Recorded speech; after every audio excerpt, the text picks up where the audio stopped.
And Here's Johnny. everybody's making sure I do. Like 6 people message me. I got Ralph and Chris. Hey, we're back live on YouTube model. Yes, we're back live. First and foremost, I want to apologize for the interruption. It was beyond our control. We didn't feed the hamsters enough to go around on the wheel, so they got a little tired and a little hungry. But anyway, we're back. So, Joe, you were talking about. I see it now. I see it now. We're good. There we go. Dave, BSF and N-Scale. Thank you, Dave. Again, we do apologize for the interruption. It was nothing under control. We didn't feed the hamsters, like I said earlier. They were going around in the wheel. Got a little tired, and they just decided to quit. So we're back now. Joe, you were talking about Bruce Chubb's Sunset Valley Railroad, about how he started in the late 60s, early 70s, and kind of built his on the Toma system. Yes, he actually built it as modular sections with the idea that it would come apart easily. And he actually has a very clever system for getting the modules to easily and quickly align. But he took advantage of the ability to have a dirty space and keep the layout itself in a clean space. And so he actually built the modules for the Sunset Valley over at his father-in-law's garage. And I mentioned that his wife Janet loved that because the layout space always looked pristine and finished. Right. And so then he would do all of the modular construction over at Janet's dad's place, his father-in-law's place. And so, he'd do all the bench work, the wiring, the debugging of the layout, the scenery, the structures, all the dirty stuff, do that all over there. And then he'd haul the finished module section over to his basement and connect it up to the rest of the railroad. And so that's how he built his layout. So when he got a new basement space, when they sold the house and he retired and he moved to a new house with a much larger basement, it was no big deal. It was like one weekend, they moved the whole layout to the new space and rearranged them. Since he had more space in this case, he just rearranged the modules to this where he wanted them to be in the space and built new modules to go in between. And so he continued to build a modular sectional Toma style layout with his new layout. And his new layout's in a 2,600 square foot space, 3 to 4 decks, but it's all still Toma. So what that means now is he's in his 80s and he has this vision of building a model railroading museum in Grand Rapids and moving his Sunset Valley layout to this museum. And so he's going to take this 3 and 4 deck layout. They're going to take it all apart and put it in this museum, and it's going to be all on one level. But since it's a Toma design, no big deal. Comes apart, move it, set it up, ready to go. So yeah, it's that is the reason why I'm doing Siskiyou Line 2 as a Toma. Eric Hall says, MRRO.com says, my layout can be removed. It is built out of flat top box construction. Most sections are 8 by 18, so if it will have the space, it can be moved and bolted back together again. So he's taking advantage of this.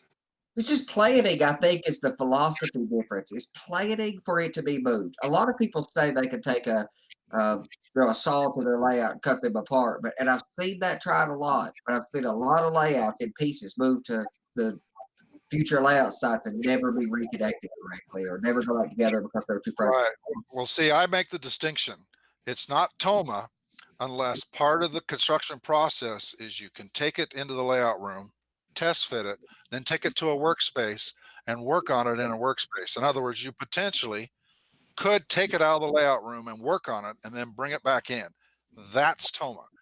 If you can take your layout apart and move it, that's a sectional layout. That's not a Toma layout.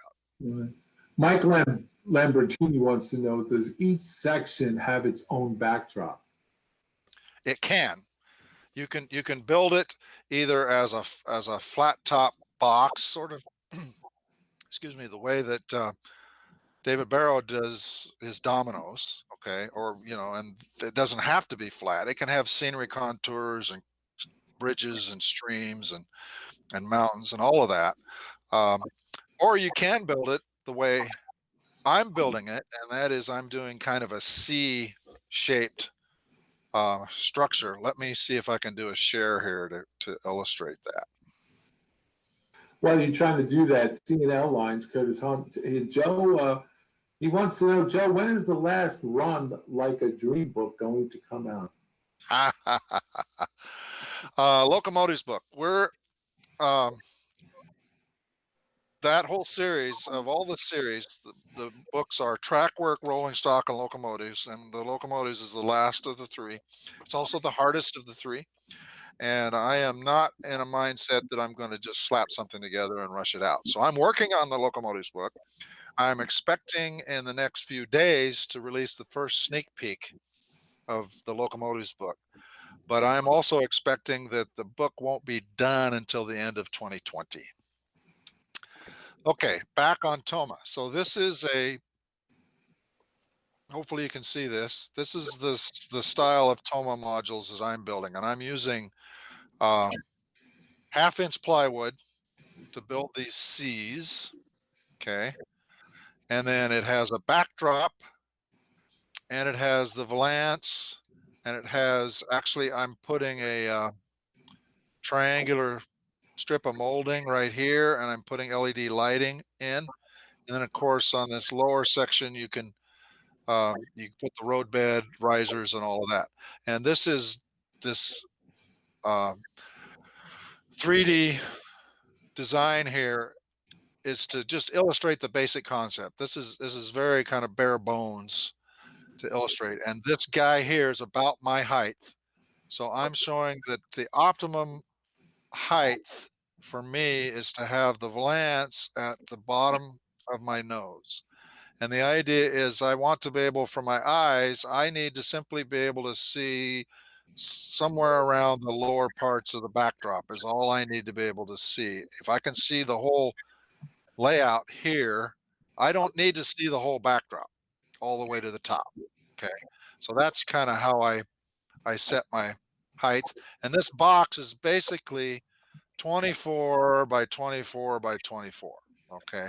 So this is a 2-foot square box and they can be as large as 6 feet in length. Um, there was quite a debate on the Model Railroad Hobbyist Forum about what's the optimum length for a module. And if the modules are too short, then you have too many joints. If the modules are too long, you can't maneuver them back and forth between the layout room and the workshop. So what we came up with was about 6 feet because your average door is what, 60, 67, 68 inches is, or no, Six seven, foot eight, 80, minus a little bit of clearance. So 6'6" clearance. right. Anyway, it's 6 feet and some change. Okay. 7 feet, so somewhere between 6 and 7 feet. So a 6-foot module.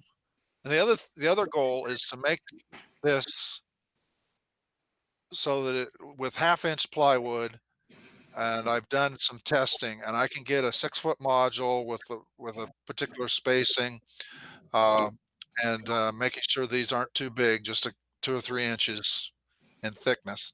I can get something that's in the neighborhood of 40 pounds max for a module. So a 40-pound module is lightweight enough. I can upend it and stick it through a door. And your typical door is 30 inches wide. So 6 by 24, I can upend this and it'll go through a door and it won't smash my fingers doing it.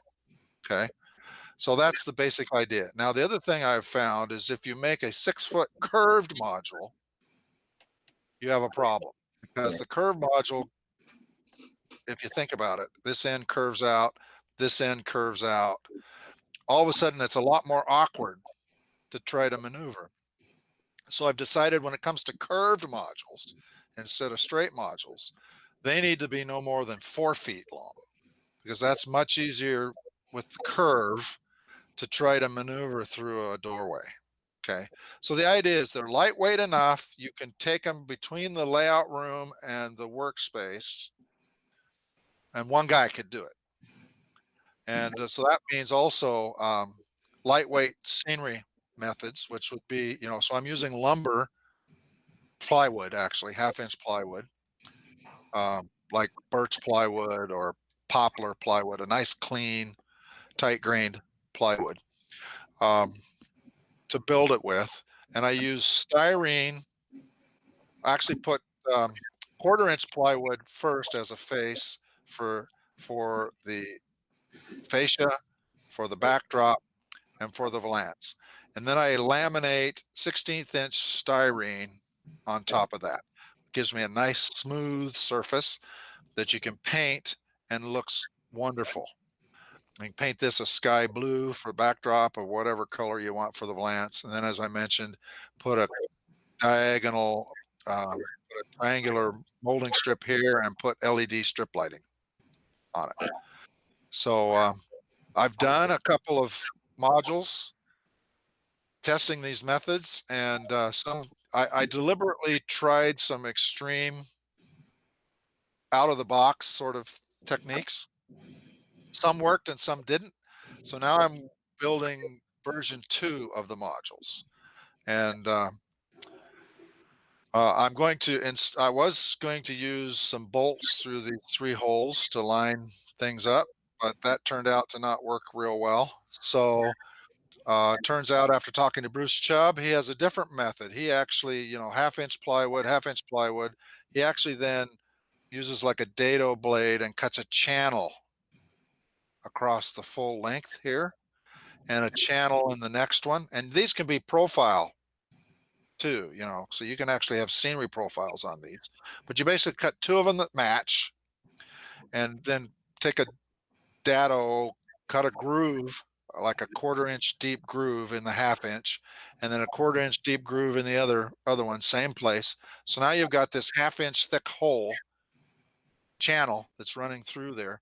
And then Bruce puts a half-inch board, piece of half-inch molding type wood in that channel. And now you've locked the modules up and down. So the alignment's perfect up and down.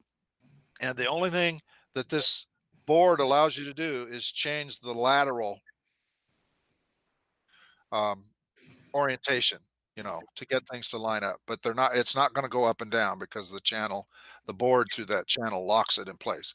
The other thing is that board's not glued or any other thing. Now you can put bolts in, drill 2 or 3 holes and put some bolts in to kind of hold it there. But when it comes time to move, what you need to be able to do is pull that strip of wood out, because depending upon where your module is in the room, you may not be able to just pull it forward or push it back. You may need to actually lift it up or drop it down to take it out. If you're in a space that where these modules go to shows, like back with the modules I talked about that we've been seeing built since the 80s, go to shows. You're usually in a big gymnasium type room. You got all kinds of room to maneuver the modules to be able to take it apart or to put it together. But you need a way to constrain the module, yet still give you lots of flexibility as far as taking the thing apart or putting it together when you're in a basement or a spare room. So hopefully But, that answers some of the questions.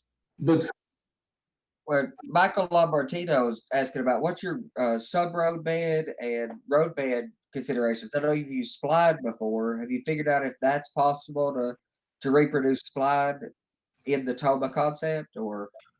Yes, well, I'll use half-inch plywood to make the risers, but then yes, I'm using spline. I love spline. I want to continue to use spline. So what I had been using on Siskiyou Line 1 was masonite spline.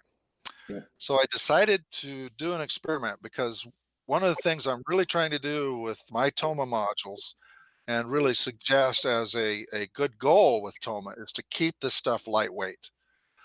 Just a little side note, my existing layout, I had an area that was 12 feet long bolted to the walls. I took that thing apart, 12 feet, took it apart, and stuck it in the truck and hauled it to the dump. That was, when you go through the dump, they have scales, right? So that 12 feet was 250 pounds of layout. 250 pounds. So we're talking 6-foot modules here. That would be what, 125 pounds for one 6-foot module. Forget it. We are not building.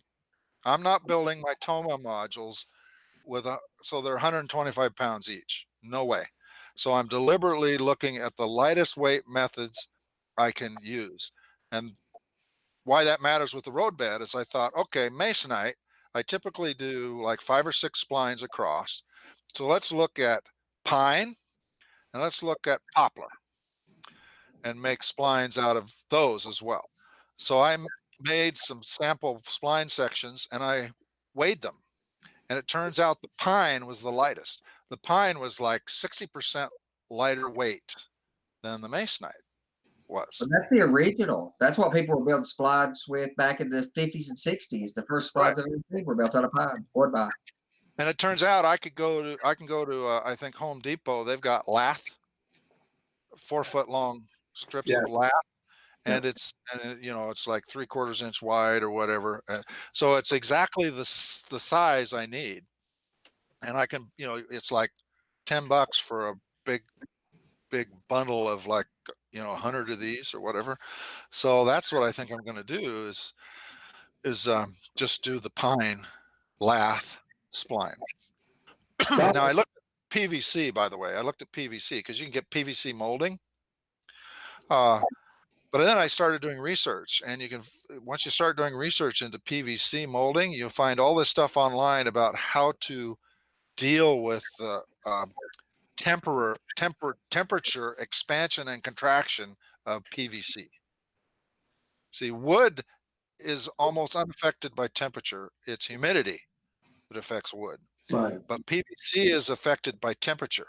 And if you think about it, unless you have like an air-conditioned basement and the air conditioning never breaks down, right?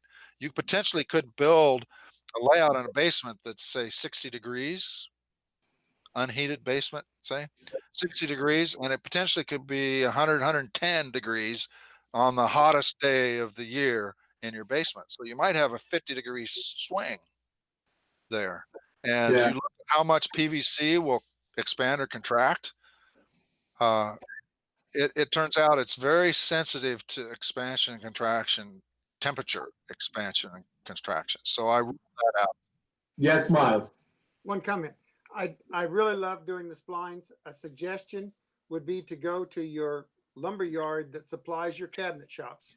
And almost all of us, if we have any kind of size town, have it. And ask them about their price for basswood.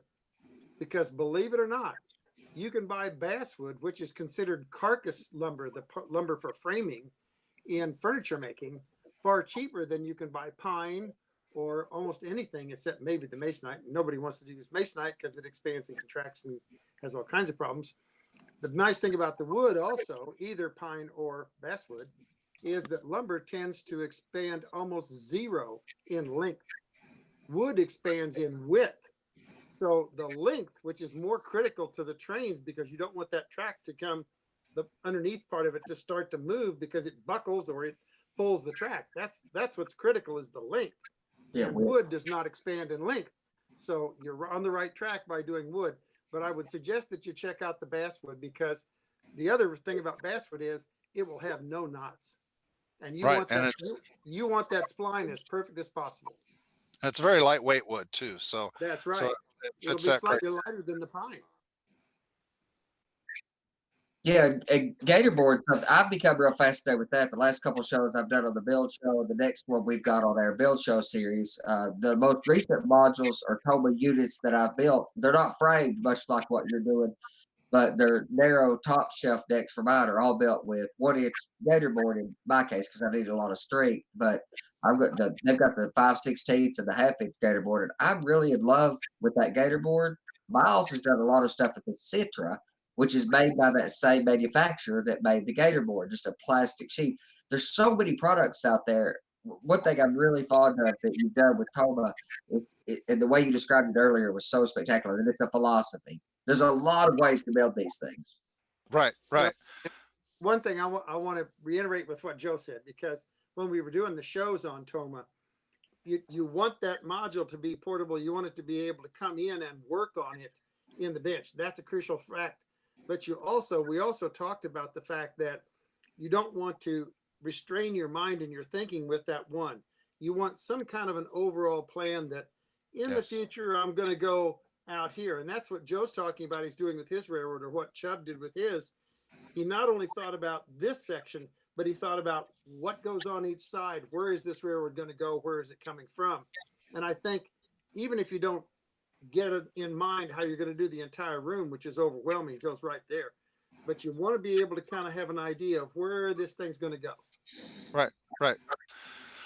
Yes, very, very important point. One of the things I wanted to mention too is sort of the beauty of Toma is you start thinking about it, you can really get outside the box with some of your thinking. And so let me talk about that for a minute. So if you just look at your classic Toma, you build one module section. This is like a 2 by 4 foot section, and you hang some flat top staging off of each end. Now you can run trains back and forth. You can do a little bit of operation, but then right away people go, but I want continuous run operation. What do I do with that? So, okay, fine. Take your module, build a little temporary horseshoe loop or horseshoe curve, and then put your staging over here. Now you can run continuous and you've got staging. You can add a second module to that. And you also don't have to constrain the staging to just a straight section. You can put your staging on curves. So now you got 2 modules that you've built. And so then the other thing that people have brought up was, well, the 4x8's a really good concept. And I'd really like I really like the 4x8, but I like Toma too. So now what do I do? So you can say, okay, let's see. I know I've got it somewhere. I thought I had, there we go. Here we go. So you can do, build a couple of 4 foot, 2 foot by 4 foot Toma modules, and then put some loops on the end here. And so now you've got, what you've got is you can use the same space that it takes for a 4x8, but you're also not constrained. So now you've got a couple of modules that you can then expand later on, to do something like this, or you could do something like this, or you can, expand them around the room along the walls. So this gives, and if you're working with a 4x8, who's to say you have to stick with a 4x8? Make it 10 by 4x10. Now you've got 2 6-foot modules and some loops on the end. So you now got the optimum 2 by 6 foot modules, and you can use basically the 4x8 space with a little extra space requirement. But then you're not locked in. Later you can expand, build more modules, start to run the layout around the wall. So the point here is just get outside the box, think outside the box. And once you start thinking in terms of, because with Toma, the idea is all this stuff's reusable, right? You can reconfigure it. You can move it to a new space. You can build a complete little piece of layout all the way to finish, structures, everything. Run some trains, get your feel for what you like and what you don't like, decide you want to add another module or two, slowly start to expand. And it's, to me, it works really great because it's a great scope management process too, because now you don't have this huge basement full of bench work for the next 15 years, right? Yeah. So it basically, it gives you the opportunity to work out the plan as you're working out building this Toma system. Right. If that Right. makes sense. You're not being overwhelmed Yeah. by too much, but just enough to whet your appetite and keep you involved in it and keep you going. Right. There's another big advantage too. One of the things that I want to do, have wanted to do, and never quite got to on Siskiyou Line 1 was signaling. And the Siskiyou line is well known for people that know that prototype for its lower quadrant semaphores. And so to me, it's not the Siskiyou line without the semaphores. So I want to put a signaling system in. So now what I can do, and I never quite got to that with Siskiyou line 1. So now what I can do is I can build a module, Siskiyou line 2 module, and on one end, it has some semaphore signals. So I can work out the whole process of how those signals are going to work. I can put the signals in, I can get it debugged, get it all working. And so I basically can, quote, prototype the whole signaling system on my first Toma module and work all the bugs out. And now I can build more Toma modules and start to add more signaling. The older traditional way of doing monolithic layout design is you build all the bench work, lay all the track, then I might say at that point get to doing the signals. And so I get all the signals installed, and then I start trying them, and I go, I really should have done it this way. And I discover a thematic flaw, right? A theme flaw in the approach. Whereas with Toma, you can sort of use it as your test bed, each module as a test bed, right? And you can try your ideas out, debug them, refine them, and you don't fill a basement full before you find the bugs, right? Because I could put the signals in, and since I've got the staging attached to this module, then I can actually run trains and watch the signals do their thing, and I can actually field test the process, right? So I see a lot of advantage of being able to test out your ideas module by module and not then be stuck with a room full of something that you have to rip out because it didn't quite work. But you get trades running right away. We've got a few good questions too to add, but you get trades running right away, which is what I see so many people wanting to do. They want to get trades running right away, so they rush to get trades running, and so many compromises get baked in. Whereas if you build a module with a couple staging leaves, you can enjoy running trades right away and not make 100 mistakes in the process. Right. Central asks about your SL2 layout. Since you don't know exactly how much space you have once you move, how much of the SL2 do you anticipate building at your present location? As much as you can build now, or Uh, Well, it depends on when I'm going to move, right? But potentially I could fill the current space, because it's the same space Siskiyou Line 1 was in. So I could potentially fill the same space with Siskiyou Line 2.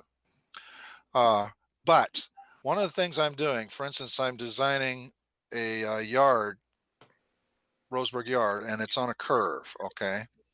And the prototype yard's on a curve as well. So I'm designing it on a curve, and then I put actually a module in the middle that's the curve, okay? And I've got two straight modules on each end. So I'm designing that with the idea that the curved module has no turnouts on it. It's just curved track, okay? Designing that with the idea that the curved module is a sacrificial module, okay? The idea is when I move to a new space, the yard won't fit the same way. I have to, lengthen the curve, shorten the curve, change the curve. It'll be, this way versus that way. It just be, it'll have to fit differently. So as I'm designing the Siskiyou Line 2, I'm designing certain modules that are what I call sacrificial modules. And I'm trying to put minimal to no turnouts on the sacrificial modules. And the idea is when I move to a new space, I'll have to replace that module with something else. So that's the idea. and Lloyd in H.O. Junction, he was asking, how would you use Toma with the peninsula? And he specifically asked about a 32-inch radius at the end of the peninsula. But I'm sure you could do the same thing as your 4x8 concept with the. Have you thought about a Toma in module cap and how you might go about the construction methodology for making the cap of a peninsula? Um, well, you'd want to take that curve and you'd want to split it up into several 4-foot modules. You don't want the curve to be any the modules to be any longer than 4 feet each, because trying to maneuver a curve module around is difficult. So I just take the dog bone loop and I would divide it up into modules. Straight sections you can have up to 6 feet. Curved sections, want to keep them down to no more than 4 feet. So I could see at least 2 modules on that end curve for that loop. The other thing that occurred to me is, you can build toma modules and push them up against the wall, and they'll be fairly sturdy because one side has a wall behind it, right? And you can push it. When you're building lightweight modules, one of my concern was, if this, without a lot of mass, you could maybe lean against a module that's in the middle of a room, like a peninsula. You could lean against it or push against it, and you could fairly easily push it over. You probably wouldn't want to do that deliberately, but you also have the case if somebody walks in the room and trips and falls against your module, they might just, topple over your 3 or 4 of your toma modules that make up a peninsula, right? And so that'd be really bad. So what I thought about doing, I'm going to talk about this more in the months ahead as I start to do articles and videos and eventually probably even a toma book, is I came up with the idea of actually taking a piece of plywood, piece of 3/4 inch plywood, and putting a couple of uprights on it, and then actually fastening the bottoms of the legs. I'm using 2x2 legs, actually fastening the bottom of the legs to this big plywood plate that's sitting on the floor and using bolts. And then I put a cinder block on it. And so I've taken and built my first experimental Siskiyou 2 modules, 2 of them, put them together and put those plates down and put the cinder blocks on it. And because you now have a very massive center of gravity that's very low, you can't push that over. You could fall against it. It might move a little bit, but you won't knock it over. Okay. So that's how I solve the problem of trying to get some mass into this thing so that it won't push over. But you can, when it comes time to move it, cinder blocks, take the cinder block off, take the bolts out of the legs, the plywood plate just goes with the module sections. Yeah, that's been working for years with the road crew, sandbagging, sandbagging abutments at the ends of roads, and that's worked at outside 70-degree winds. So that would hold up the layout for many of us model railroaders that happen, that may be a little over C plate ratings. So you got Yes. to plan for some of that stuff. Eric Hall says, well, interjects here. He says the way the parts are moved around, he says this looks very much like the same idea as the model railroad, the beer line.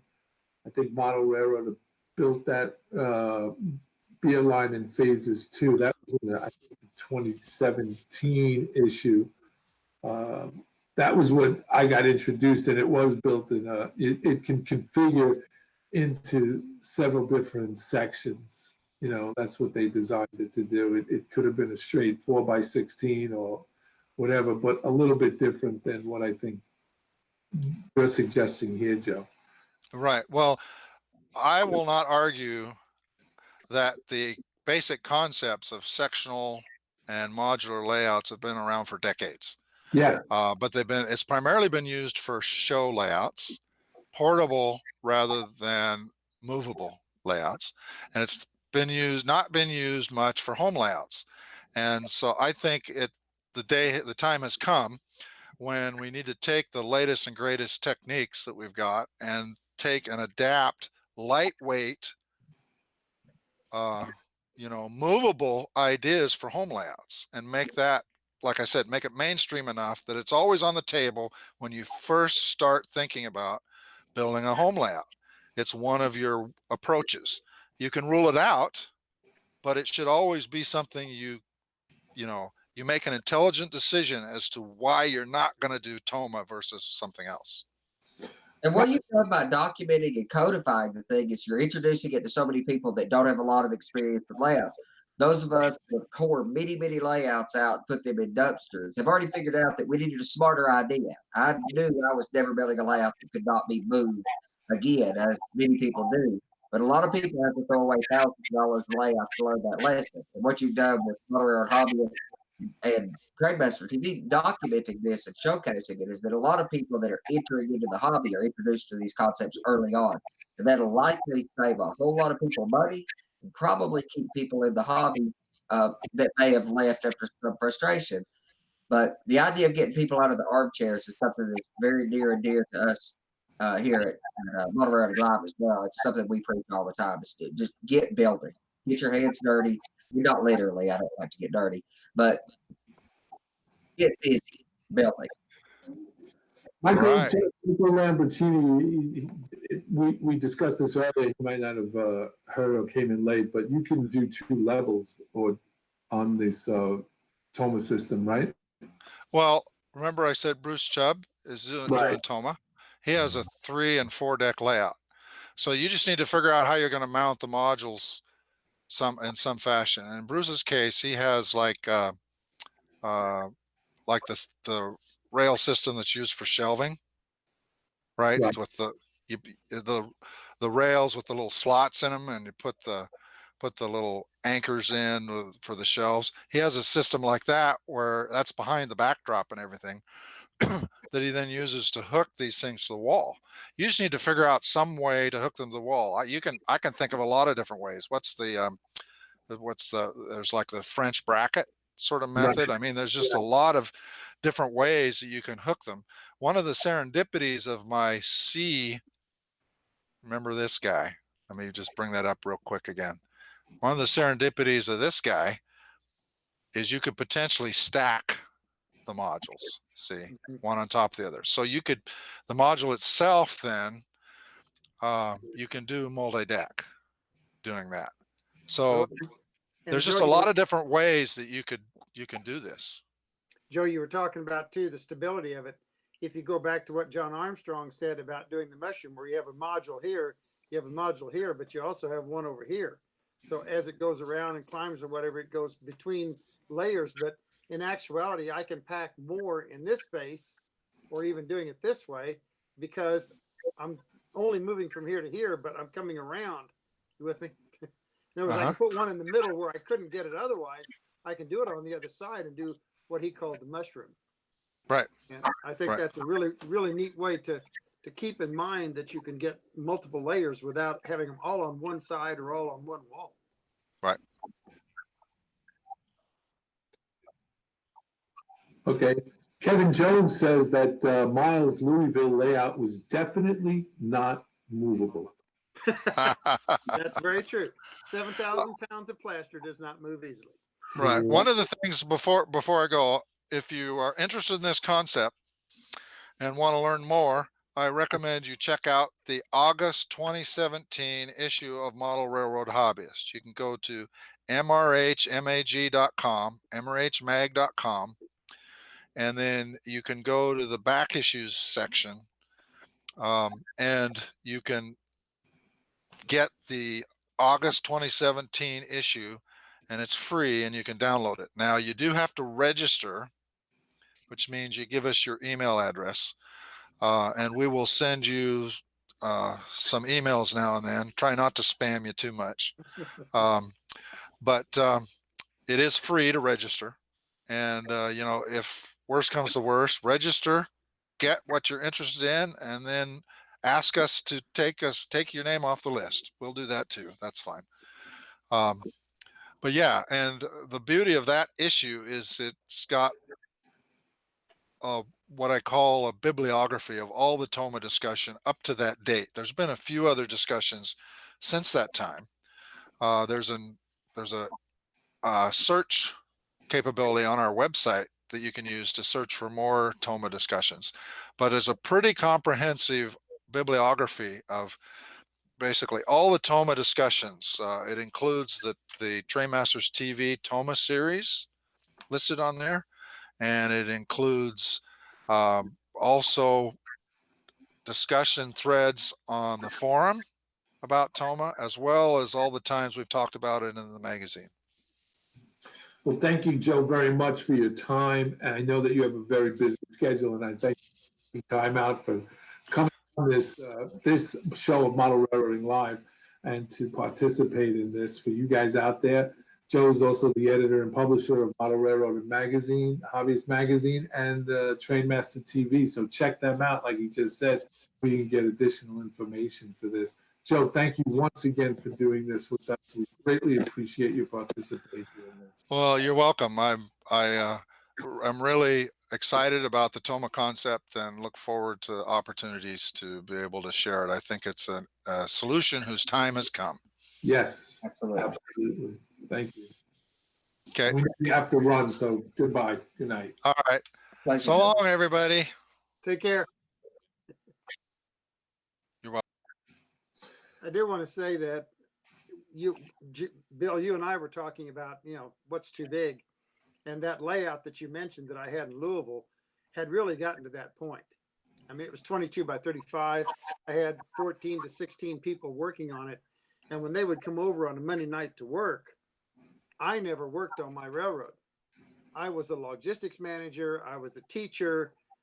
I was the person in charge, but I was not hands-on with that railroad. That railroad was built by 14 to 16 other people who were very good model railroaders, but my touch was not really in that railroad, other than I was trying to instruct them as to how I wanted it done, and that's what they would do. But it wasn't really my railroad, and that was a case of where the railroad had gotten too big.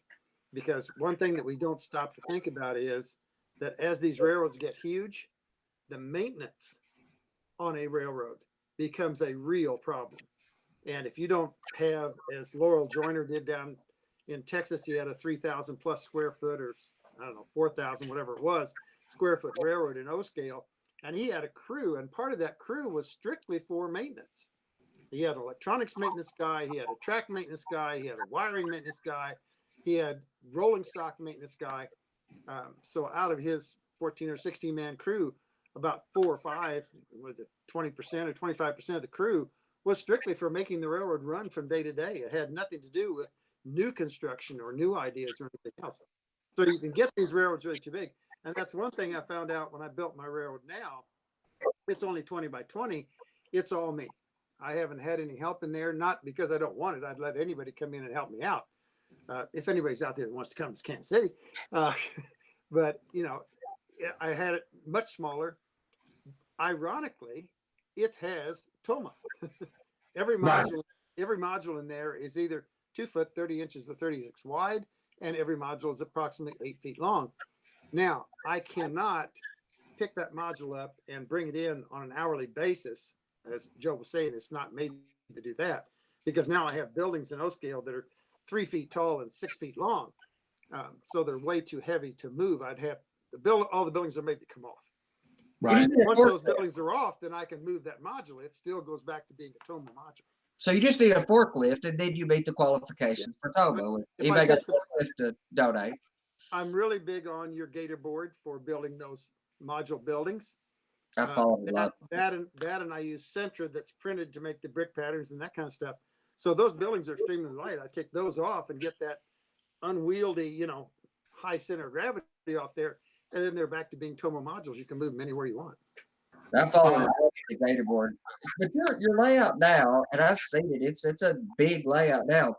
Would you say that the difference in it and the layout in Louisville is complexity and scope? Because it was the other layout was bigger, but that layout that you have now is still a large layout by basically any standard. But It's still a good size, but I purposely made sure that all of the aisles were at least 3 feet. So the amount of, I'm not out to get new trackage rights. In the first place, I'm locked in by concrete walls and one doorway. So unless I want to punch a hole in the concrete, I'm not going anywhere. But it's a much simpler track plan. I only have one track that goes all the way around, and I only do that because if I have a show, if I'm on a show schedule where somebody's going to come by and just come in and look, you cannot, as the layout owner, be sitting there trying to fumble switching cars when somebody's behind you saying, well, how'd you do this or how'd you do that? You want to be able to talk to them. You want to be friendly. So I have one track that just goes around. But Right. all the rest of my railroad, all the rest of my railroad is designed like what I did when I worked for the railroad. I was a switchman in yard limits. In other words, I was in San Antonio at the time, and we only worked in town. We didn't really have any tracks where you could go running around in circles. It was into an industry, switch it out, bring cars back out. So every one of my peninsulas, I have 5 of them in that railroad, but every one of them is a switching job for a 2-man crew, and it is nothing but in and out. So it's a much simpler track plan than what I had in Louisville, where I was actually trying to copy the Uinta Railway and its narrow gauge operation. So totally different concept, totally different idea. But that was spurned also by the fact that I did not want that complicity the complication that I had, not complicity. I didn't want the complications that I had from Louisville. I wanted it to be much more simple in its operation and concept and everything else. And I think that's what Bill's done too. A lot of what his has done, maybe there's a slight downside of it, but it's a simplification of some of the complexity. What you say, Bill, which is I think it's a big mistake. A lot of us, Bill, the prototype likes simple. The moment it gets complicated, the prototype's not happy. There may be a little legacy that causes some complexity, but it should be as simple as possible. Would you simplicity was that something that was a big target for what you've done with your modification?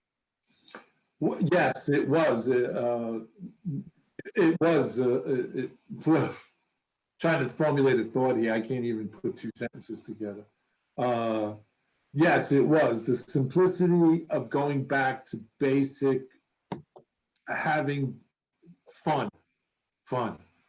The realization came after having Stephen Atwell here, and we were doing and discussing the layout, and also then a friend of mine who used to work on a major railroad, who informed me, he said, this is really a great layout. He says, I understand the switching in your Brady yard very much.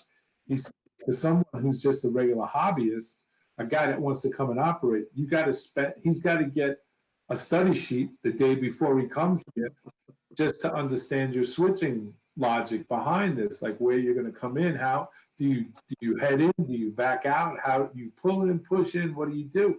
He says, so you want to keep it as simple as possible to entertain, and that's what this is entertaining. You want to have fun, you want to feel like you're doing something. Also, the other thing, Michael Lambertini asked about my view block, and no, the view block is gone. That was one of the things that Mr.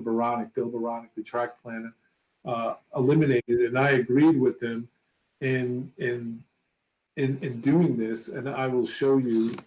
I have it here. We were supposed to have a video on it, but this is what it looks like. If you have your Dramamine, please take it now. But this is it. It's coming out from the the major layout is over there. Then it goes into the closet, and then it comes out, and it's stub end. The yard is stub end, so you basically have a switching engine that sits off on the inside the closet on a spur track, and the engine would come in with the consist of the cars, which you can only run about 8-10 cars on this, is what the limit was, which we wanted. And then the head engine would disconnect and come up this end and then into the engine facility, and then the switcher engine would come in behind it and push and classify into the yard. So we wanted something that was easy, and having the view block out, which Mr. Baronic later said that I had the tallest view block. It really was. If you stood on the other side, you wouldn't be able to see anybody. And now we have this open air kind of construction. The aisle on this side is a little wider. It's we gained about 30. It was 32 inches. We're now 36 inches. On the other side is still the same aisle width, but one person would operate over there. It's designed for 3 people to operate, but there's a lot more open air, communication, and a lot more. And I think that was important for me because even my wife, she's one of my vocal and ardent supporters in this model railroading, and she she thinks this concept is good because it's communication, it's back and forth. We're seeing each other, so it's pretty good. It's pretty good. So yeah, the idea was to calm it down, to bring it to a little bit simplicity, and and work out you learn as you go on. And so with this extension, it's 9 feet long. I've learned from the previous not to rush this. This is like, now we're in the testing phase, and thank God that I didn't jump into doing the ballasting and the scenery, because now I'm making modifications into the junkyard. And there were sacrifices here. We had to let go of Genco's oil and Cole's, situation here. We had to let go of a few businesses. They went under during the 70s recession. So we had to abandon those. But with sacrifice comes gain, and then the gain is a lot more beneficial than than what we lost, So Well, how's the family feeling about all these businesses that have seen that that are going away? So the Genco family has they violently protested. There were a few fire bombings at the Brooklyn Lollipop Company, and there was a union strike amongst the drivers. But as everything in New York City is, we calmed that down, and we had to take care of what we had to take care of and pay off who we had to pay off.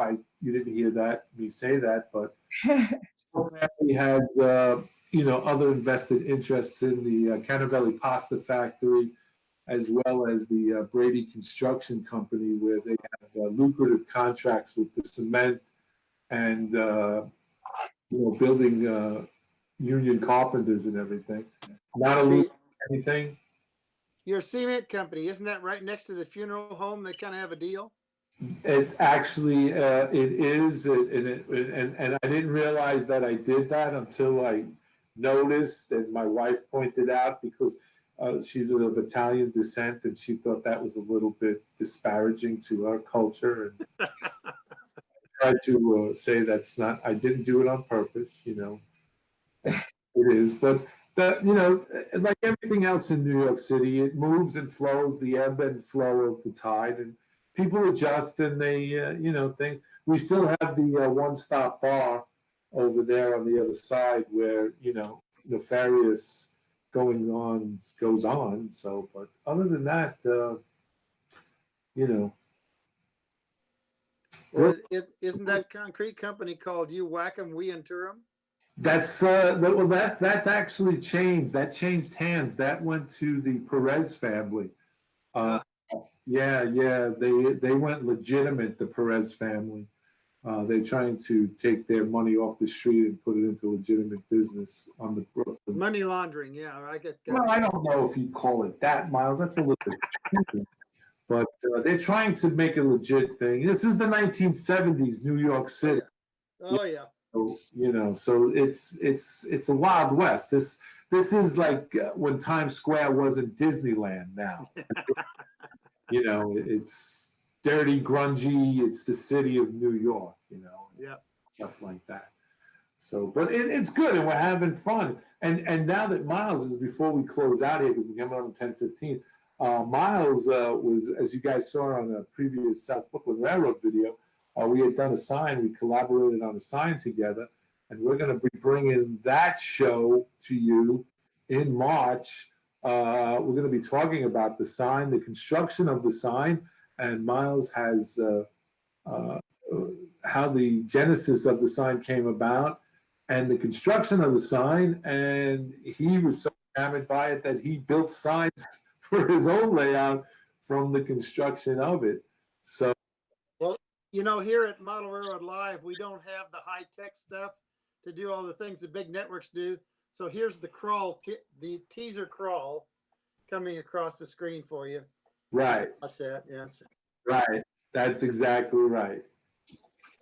That's our low-tech crawl for everybody, Yeah, that's what's coming in March. We're here at Model Railroading Live. We're always trying to. Our high-tech, low-tech promo. Yes, Miles and myself will be on and hosted and moderated by Andy Crawford. So that's going to be an interesting show. Next week, we finish up with this series with Andy and myself. We'll be concluding this Bigger is Not Necessarily Better with Andy and myself. And then the following week, we get into Who's Big Bill Talking To? And we'll have William A. He's a YouTube model builder who has his own channel, and 4x8, two 4x8s layout looks pretty good. If you get a chance, his name is William A. If you get a chance.